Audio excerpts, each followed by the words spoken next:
Hi, good morning. It's Mr. Shakar and or Shahin Shakar, and I'm going to be going ahead and graphing some inequalities, which I know you're super pumped about. So, one of the things that you probably, I hope you remember, is that when we graph on a number line, let's say if I had x is greater than, that looks like a 7, but if I had x is greater than 3, the way I would graph that is I'd go to the x line, okay, and then I would go, say this is my x line, all right?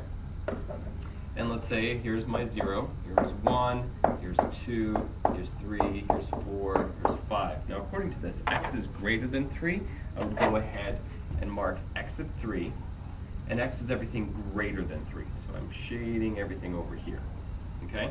Some of you may be familiar with going up on top and shading along there, okay? You may be comfortable with that, and that's totally fine. Now remember, this circle is open because x does not include 3, all right? It just says x is greater than 3. Now if I had something like x is less than or equal to -1, then I can go ahead and find where -1 is, and let's say I have -1, -2, -3. All right, so starting with that, I've got if x is less than or equal to -1, I solid dot it because it includes -1, okay? And then x is everything less than -1, so I move to the left, okay?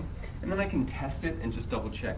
What are some numbers that are less than -1? Let's say -3. Is it true then that -3 is less than or equal to -1? Let me see. It is, therefore this is true, okay?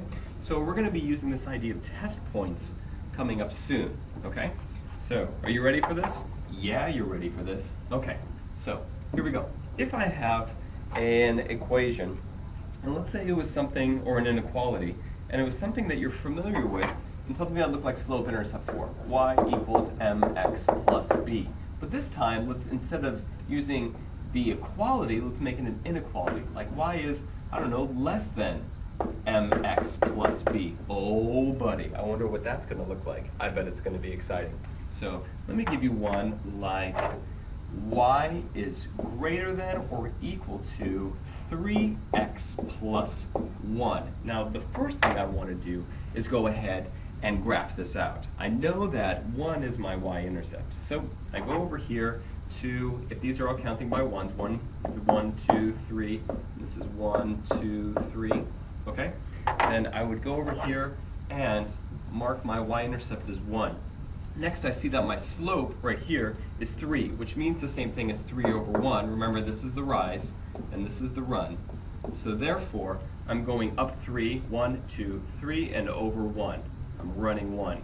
And so then, I would have that marked out, and it's going to be amazing. And there I have my line. And it is a nice line. I'm proud of it. So yeah. Now, here is the issue.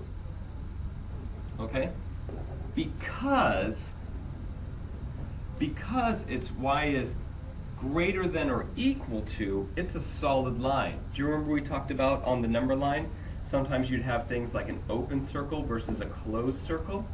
Open circle, it was if it was just greater than or less than. Solid circle was if it was greater than or equal to or less than or equal to, if you remember, okay? So, in this case, since it is equal to, then it's a solid line. But if it was just greater than, it would be a dotted line, and we would mark it like this, okay? But of course it would be on the line. So, awesome. Now, just let me get rid of those little hash marks. Good. I need to graph this inequality, and to graph this inequality, I'm going to put in the test point like I did for the last one. The test point I'm going to use is going to be 0, 0, because 0, 0 is a great test point. It kind of, I can just plug in 0 for y, so if I did that, I'm going to move this down over here. And I'm going to plug in 0 for y, so once again I'm using 0, 0 as a test point. 0 for y, is it greater than or equal to 3 times 0 plus 1? Let me just double check. 3 times 0 cancels itself out, so 0 is greater than 1. Is it true that 0 is greater than 1? No.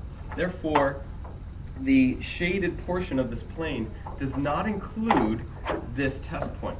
since it does not include this test point, it means that I actually have to shade this whole side, and that's what I would do.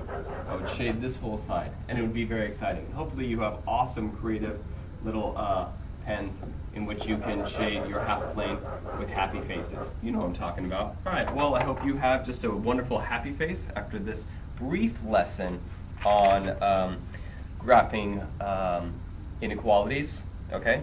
Graphing linear inequalities. So I hope you have a great day, and take care.